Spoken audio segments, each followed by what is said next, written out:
All right, let's just jump right in. I want you to forget everything you think you know about temptation.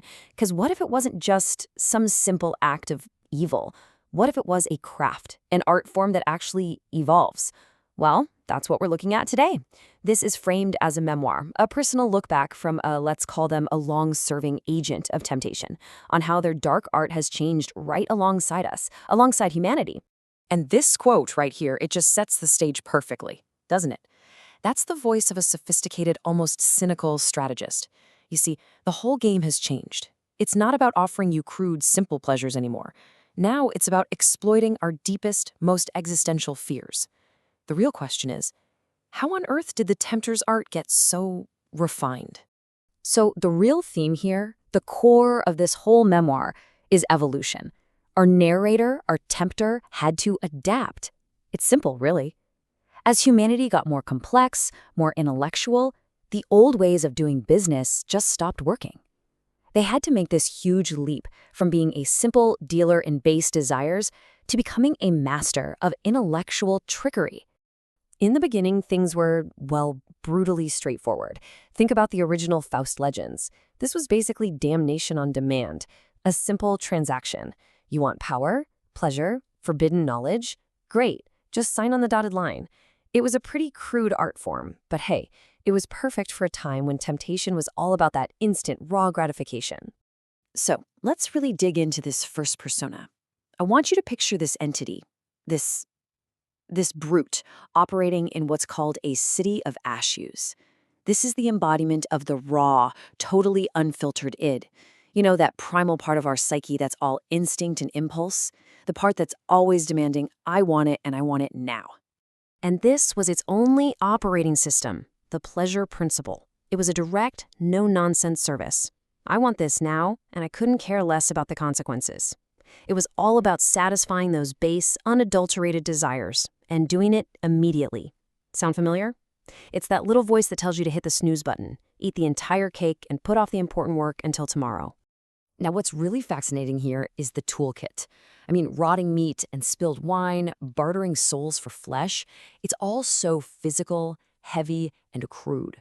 The soul is seen as just another cheap commodity, weighed down by what the philosopher Nietzsche called the spirit of gravity, that force that keeps us tethered to our most basic earthly desires.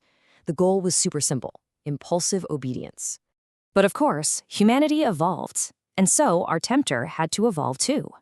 The brute lurking in the fog was replaced by a far, far more dangerous figure, the architect in the mirror.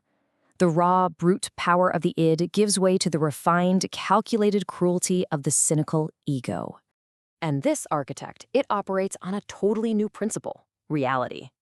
This is the mind's ability to calculate, to strategize, to delay gratification, but for a much greater, more insidious trap.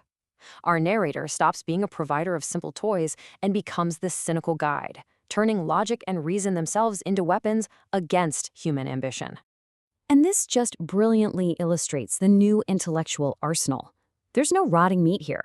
No, instead we have a promissory note signed in the ink of negation. We've got sophistry, intricate wordplay, and all sorts of legalistic traps. This isn't about satisfying desire anymore. It's about proving, logically, that the very act of desiring something more is completely futile. So here's the crucial contrast, the real takeaway. The brute offers you a pile of distractions to satisfy your immediate impulses.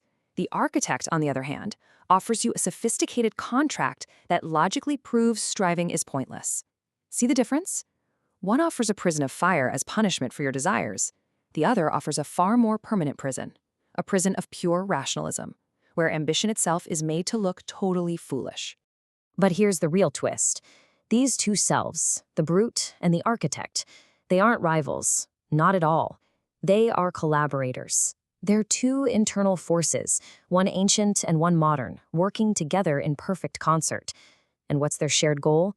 To create a symphony of static control, to keep the human spirit perfectly, rationally trapped.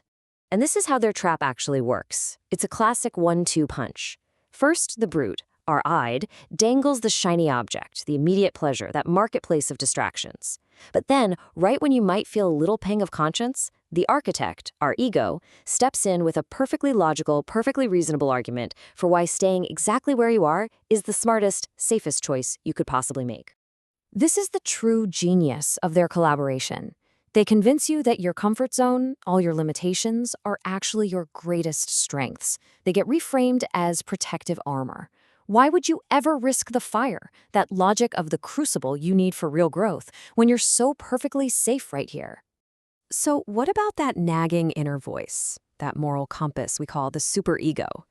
Well, that was the final hurdle. And how did our tempter deal with it? Not with brute force, but with mockery. By using cynicism and wit to deconstruct our greatest institutions, church, state, tradition, and exposing them as nothing more than gilded cages built on collective fear. That's how you silence the voice of conscience. But this whole sophisticated memoir, it ends with a really surprising admission.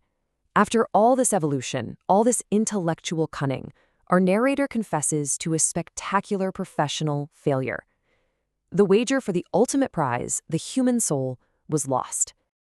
And why? Why did it fail? Because for all its cold calculations, for all its logic, there was one variable it could never fully account for: the human drive to search for meaning, to strive for something more than just material satisfaction. No matter how rational the argument was for staying put, the human spirit still wanted to climb. So our narrator poses one last question, turning the whole lesson outward. How do we survive this internal battle, this war between our own brute id and our cynical ego? The answer, it seems, lies in hearing the honest sound of the universe, that deep, humbling truth that shatters our false pride and all our manufactured certainties. And this is the key. To survive, you have to find a way to, well, dance on the grave of all that seriousness, all that heavy history. It's about finding this joyful affirmation of life, a kind of lightness, even after all the illusions of those gilded cages have been stripped away. It's the ability to look right into the void and smile. And so we end by turning the mirror right back on ourselves. After hearing this tempter's memoir, we're left with a pretty challenging thought. Take a hard look at your own goals, your own striving. Is it truly a noble search for something more? Or is it just that same ancient primal desire, now just wearing a much more sophisticated and intellectual disguise?